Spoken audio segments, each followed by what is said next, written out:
Pokraj zadnje oaze šotišč gošča, gostiščani sejmiščane nerazsodišča. Svetišče je to s krvjo prepojeno morišče.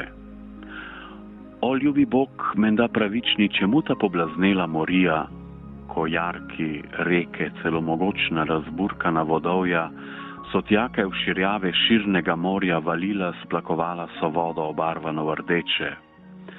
Res to pošastno, povsem nečastno trpljenje bilo je. Ne, ni le usoda za Boga, ne bodi prismoda. Tu ležale na pol zakopane žrtve so krvavih iht, mučeniki teh nerazumno besnečih neviht. Bog, vprašujem te, le kje tedaj imel si svoj ksiht?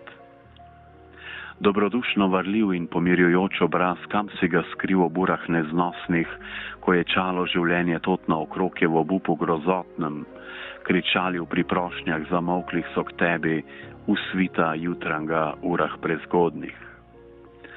Jutranja rosa, rosno mlada življenja klicala so mater svojo v strahotnem objemu neznosnega. Kdo je dovolil, da to se zgodi brez vsakega sodnika?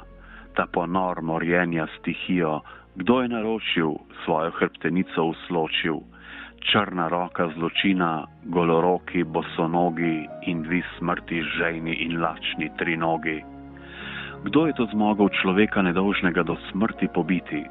Pobrali po hišah so jih mučno suvali, nečloveško do konca so z njimi ravnali, v spanju najglobljem tedaj so še spali, ko prišli so brezdušni vandali, krvoločni šakali, zločinci, mučitelji, rabli, skovačije pomorov.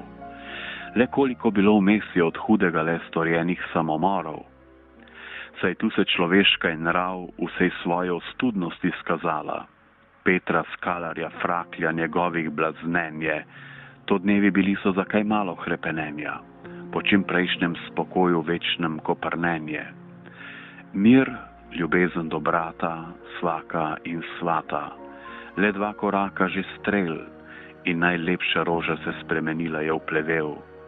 Iz pepela vstani, nov ptič Feniks.